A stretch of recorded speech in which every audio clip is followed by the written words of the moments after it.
this video, we're going to talk about nucleotide excision repair. Nucleotide excision repair repairs short strands of nucleotides called oligonucleotides that contain damaged bases. So this is in contrast to base excision repair that only repairs one altered base. So base excision repair takes out one altered base and repairs that, whereas nucleotide excision repair repairs more than one altered base, so it's a short sequence of nucleotides. What happens in nucleotide excision repair is that specific endonucleases, they'll cut the nucleotides out that have the damaged bases and maybe a little bit more. So as you can see over here, the enzymes that they are talking about in this image are endonucleases, and the endonucleases cut out the nucleotides that have damaged bases, and they cut on the damaged strand. So the damaged strand is over here, and they cut on the damaged strand on both sides of the pyrimidine dimer to remove it. Also, as you may have noticed, pyrimidine dimers, remember pyrimidines are cytosine, uracil, and thymine, depending on whether it's DNA or RNA. So remember that RNA has uracil and DNA has thymine. I remember the pyrimidines as pyrimidines cut, so CUT, cytosine, uracil, and thymine.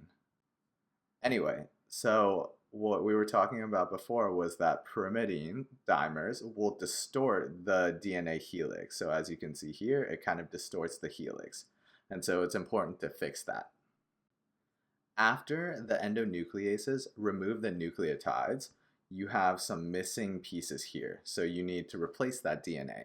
So what happens in this situation is that a DNA polymerase will fill the gap, and then DNA ligase will seal that gap. Something that might come up on your test is they might ask you, what phase of the cell cycle does this occur in? And so I have the cell cycle down here. And remember, it goes G1 to S to G2 to mitosis. And so this nucleotide excision repair occurs in the G1 phase of the cell cycle.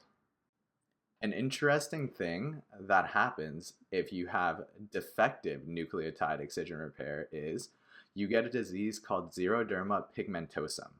So in this disease, this is a child who has Xeroderma pigmentosum. And in this disease, you have an inability to repair these DNA pyrimidine dimers. Usually it's a thymine dimer. And so these dimers are produced by UV exposure. So imagine anytime you are exposed to sunlight, your body can develop pyrimidine dimers. For people with intact nucleotide excision repair, this isn't an issue because you just repair it. But people with Xeroderma pigmentosum who are unable to repair these pyrimidine dimers, they can have a lot of issues. So there is extreme sensitivity to UV rays from sunlight. As you can imagine, there's easy sunburning, freckling of the skin, corneal ulcers, as well as a really high risk of developing skin cancer. Another interesting thing is that arsenic can also cause cancer by producing metabolites that inhibit zinc finger motifs in nucleotide excision repair enzymes. That pretty much sums it up for this video. Thank you for watching. I hope you found the video useful. If you did, please be sure to give it a like and subscribe if you want to see more videos like this.